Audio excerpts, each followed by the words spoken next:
حضرت امام مہدی رضی اللہ تعالیٰ عنہ ظہور سے پہلے سفیانی کا کردار اور سفیانی کی حکومت اور مدت، سفیانی کے نام کے بارے میں مختلف روایات موجود ہیں۔ مولانا سید محمد بدر عالم مہاجر مدنی رحمہ اللہ نے ترجمان السنت میں امام قرطبی کی تذکرہ کے حوالے سے سفیانی کا نام عروہ ذکر کیا ہے، جبکہ شیخ نعیم بن حماد نے کتاب الفتن میں سفیانی کا نام عبداللہ ذکر کیا ہے۔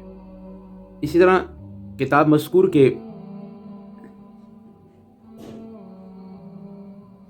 صفحہ 189 پر سفیانی کا پورا نام عبداللہ بن یزید ذکر کیا گیا ہے۔ امام قرطبی رحمہ اللہ نے اپنی کتاب تذکرہ کے صفحہ 694 پر ابو الحسین احمد بن جعفر بن مناوی کی روایت سے سفیانی کا نام عتبہ بن ہند نقل کیا ہے۔ مولانا سید بدر عالم رحمہ اللہ فرماتے ہیں کہ سفیانی کا حکم ملک شام مصر کے اطراف میں چلے گا۔ اس کی مدت حکومت کے بارے میں ایک روایت یہ ہے کہ سفیانی 3.5 سال حکومت کرے گا۔ ایک روایت میں یہ ہے کہ اس کی مدت حکومت 19 ماہ یا 17 ماہ ہوگی، کتاب الفتن میں مذکور ہے۔ سفیانی کی بیعت کرنے والے اہل شام ہوں گے۔ یاد رہے کہ امام مہدی علیہ رضوان کے ظہور سے قبل خروج سفیانی ہوگا۔ اس سفیانی کے خروج سے پہلے ایک اور شخص خروج کرے گا اور اتفاق سے اس کا نام بھی سفیانی ہی ہوگا۔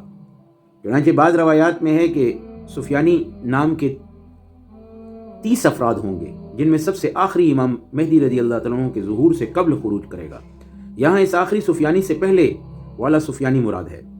سفیانی ان کو لے کر اہل مشرق سے قتال کرے گا اور ان کو فلسطین سے دھکیلتا ہوا مرج سفر، جو کہ دمشق کے جنوب میں واقع ہے، تک جا پہنچے گا۔ وہاں پہنچ کر دوبارہ جنگ ہوگی، جس میں اہل مشرق شکست کھا کر پسپا ہوتے ہوئے مرج السنیہ اور سنیۃ العقاب تک جا پہنچیں گے۔ وہاں مجتمع ہو کر پھر سفیانی سے لڑیں گے۔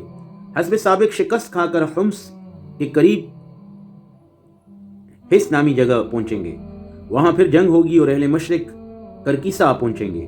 اس کے بعد وہ بغداد کے قریب عاقر کوفن نامی بستی پہنچ کر آخری فیصلہ کن مارکا کریں گے، لیکن وہ اس میں بھی شکست کھا جائیں گے اور سفیانی ان لوگوں کے اموال کو جمع کر کے مال غنیمت بنا لے گا۔ اس کے بعد سفیانی کے حلق میں ایک پھوڑا نکلے گا اور وہ صبح کے وقت کوفہ میں داخل ہو کر شام کو اپنے لشکروں سمیت واپس روانہ ہو جائے گا اور شام کے قریب پہنچ کر راستے میں ہی اس کی وفات ہو جائے گی۔ ادھر جب اہل شام کو سفیانی کی موت کی خبر معلوم ہوگی تو وہ بغاوت کر دیں گے اور بنو کلب کے ایک شخص عبداللہ بن یزید کے ہاتھ پر بیعت کریں گے۔ اس کی دونوں آنکھیں اندر کو دھنسی ہوں گی اور انتہائی بد شکل ہوگا، جبکہ اہل مشرق سفیانی کی موت کی خبر سن کر کہیں گے اب اہل شام کی حکومت ختم ہو گئی، اور وہ نئے امیر کی اطاعت سے انکار کر کے باغی ہو جائیں گے۔ عبداللہ بن یزید سفیانی کو معلوم ہوگا تو وہ اپنے سارے لشکروں کو لے کر ان پر چڑھ دوڑے گا اور اس سے خوب قتال کرے گا، حتیٰ کہ اہل مشرق شکست کھا کر کوفہ میں داخل ہو جائیں گے اور سفیانی ان میں سے لڑنے والوں کو قتل کر کے عورتوں اور بچوں کو قید کرے گا اور کوفہ کو برباد کر دے گا۔ اس کے بعد حجاز کی طرف ایک لشکر روانہ کرے گا۔ یہ سب واقعہ جو ہے کتاب الفتن میں مذکور ہے۔ اللہ کی پناہ ان فتنوں سے، وما علینا الا البلاغ۔